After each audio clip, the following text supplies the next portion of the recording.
quick review and first impression dito sa klaseng ito na ito from Bristol Motorcycle, which is nag-manufacture ay QJ Motor, which is motor na ito ay tinatawag na ATR 160. So let's go guys, samahan nyo ako para sa isang amazing quick review and pag-experience natin sa ganitong klaseng motorcycle.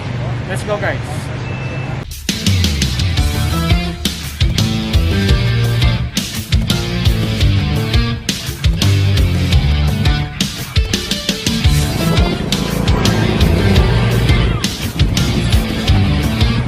Alright everyone and everybody, andito na naman tayo sa panibagong vlog at pag-review ng isang klaseng motorsiklo, and for the first time ay nabigyan muli tayo ng pagkakataon para masubukan ng ganitong klaseng motorsiklo na talaga namang napawaw na lang talaga ako sa performance ng motorsiklong ito nung sinakyan at pinandar na nga natin siya.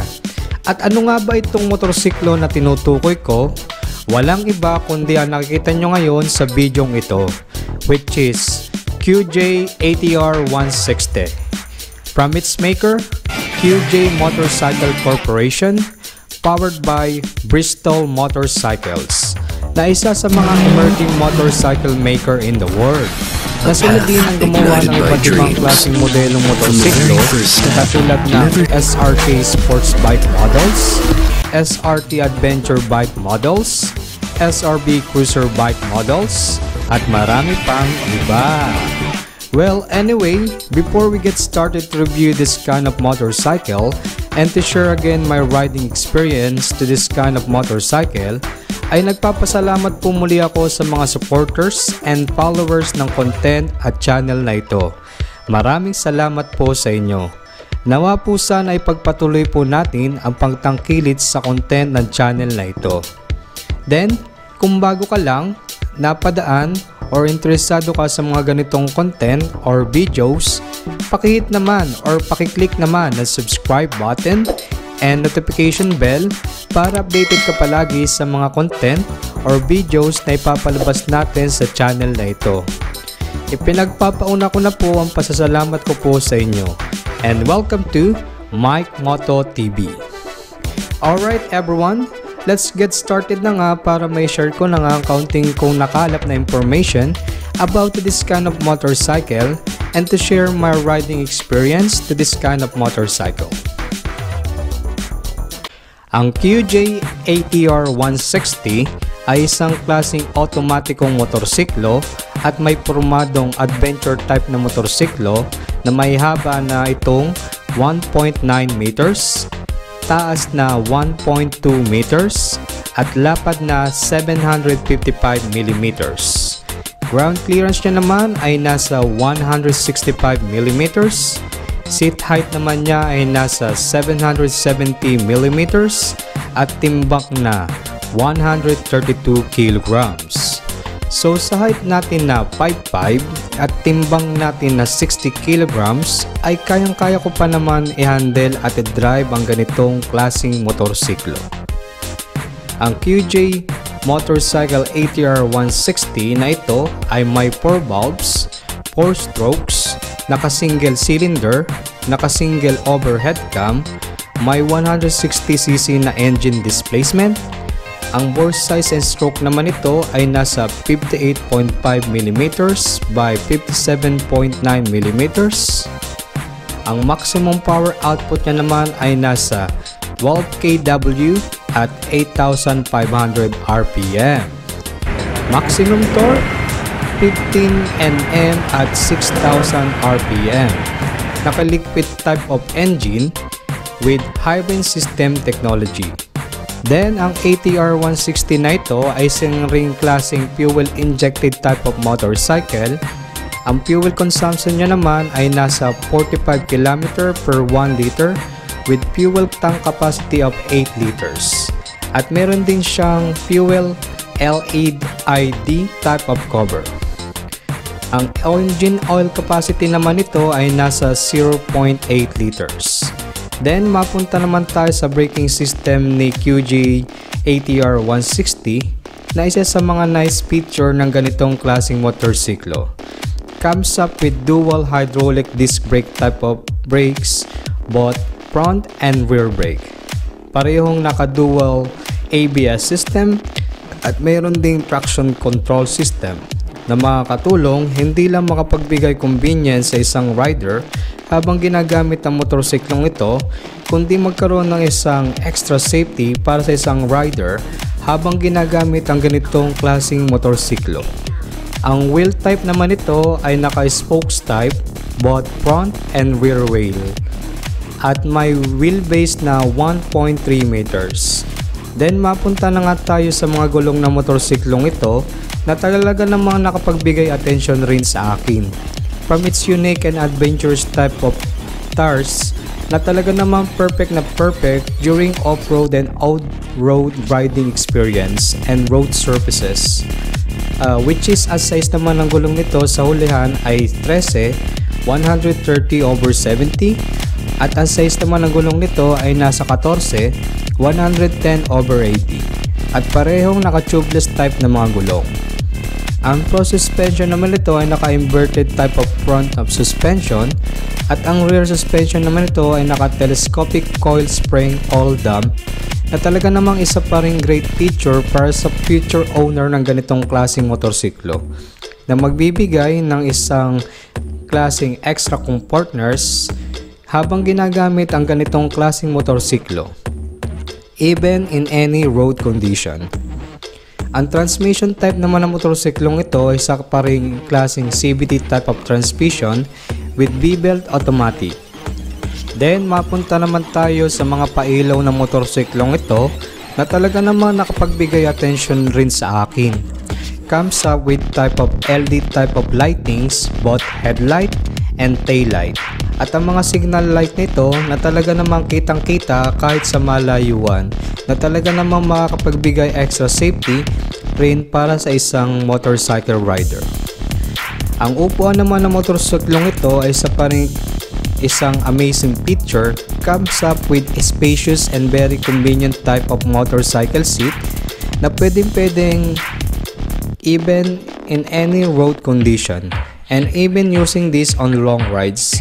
Isama pa rin dyan ang napaka-sturdy na look ng handle grab bar nito sa hulihan na talaga namang mapakipit ng matindi ang sakay ng back ride ng isang rider.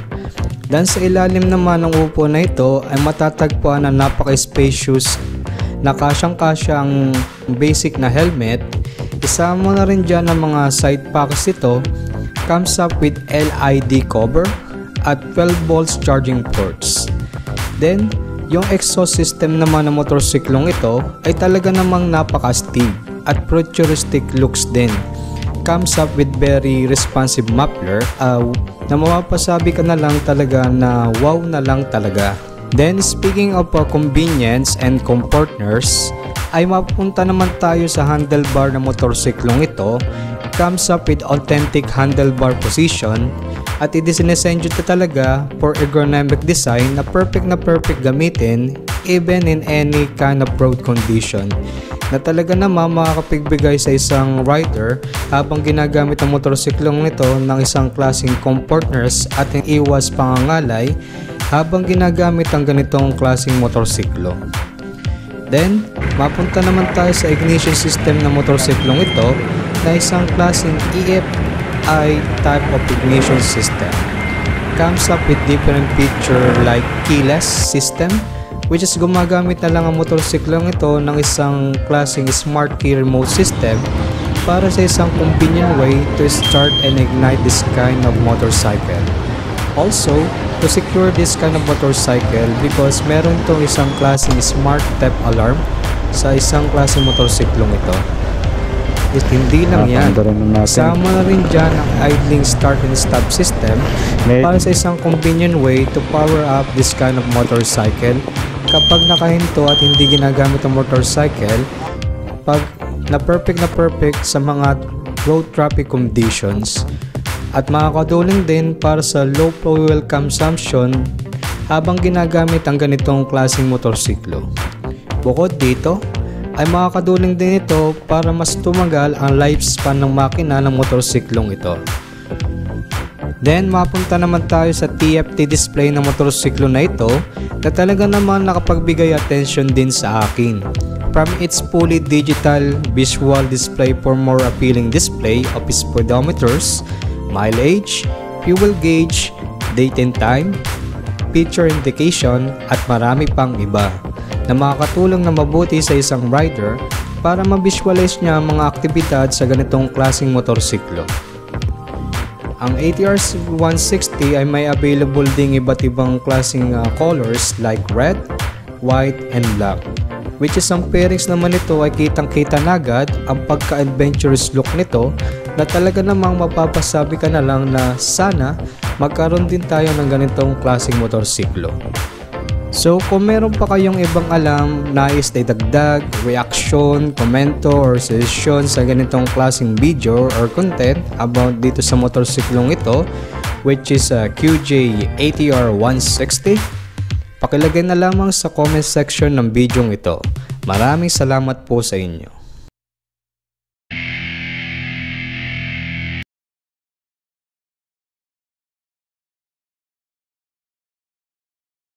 Alright guys, andito na nga tayo at itetest drive natin tong motor na to, which is ATR 160 from Bristol Motorcycles, which is manufactured na motor na ito ay QJ Motor. So let's go guys at samahan nyo na ako para experience at makasakay tayo sa ganitong klaseng motorsiklo.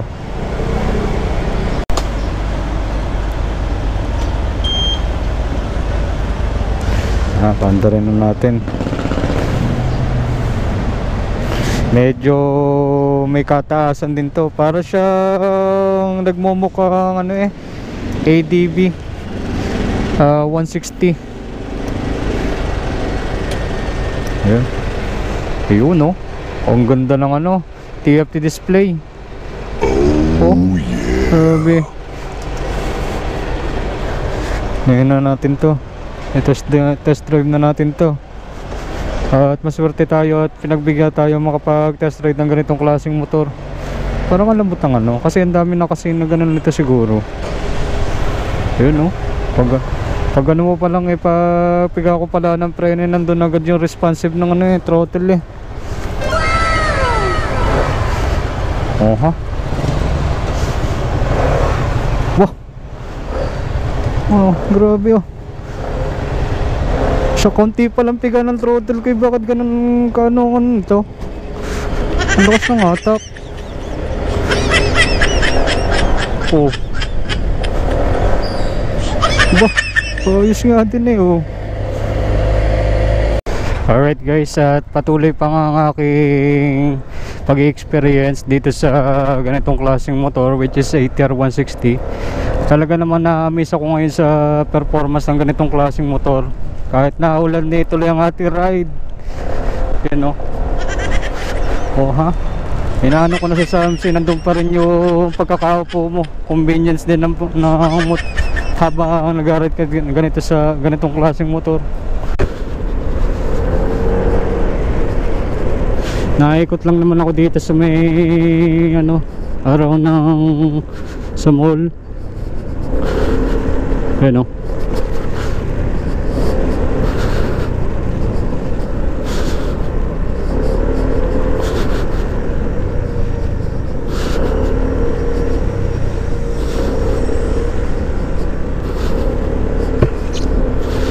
naabutan pa nga. Sobrang sarap gamitin din, napaka convenience. Dual sports siya, pwede siya pang off-road, pwede siyang pang on-road sa mga espaltong kalsada.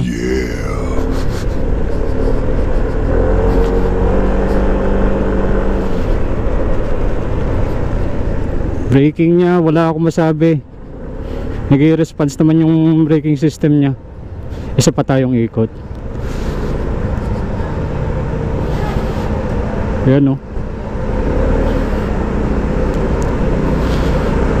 Butit pinayagan tayo mag-vlog rin dito. Ako sa Hamsa. Nandun pa rin Ang sarap talaga gumamit pagka adventure yung kanyang shock, kasi yung shock niya sobrang maganda mag-play, both front shock at saka rear shock.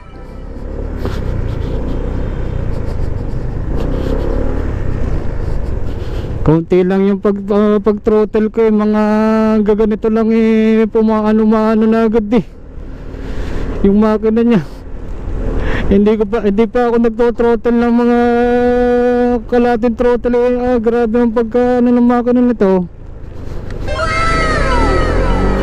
Oh, ramdam mo ang lakas ng atak ng makina.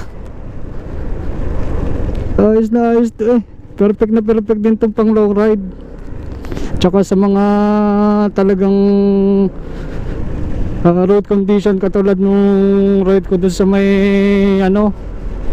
Ipugaw, pwede mo itong dalhin. Sarap, bigay na bigay, no worries ka sa mga lubak-lubak. So isasauli na natin itong motor. Alright guys, dito na tayo nagtatapos. Maraming salamat sa pag-review ng ganitong classic motor, which is Aether 160. At magkita-kita muli tayo sa sunod nating video vlog na gagawin natin sa channel na ito. Please, si Mark Vlogs, here with us.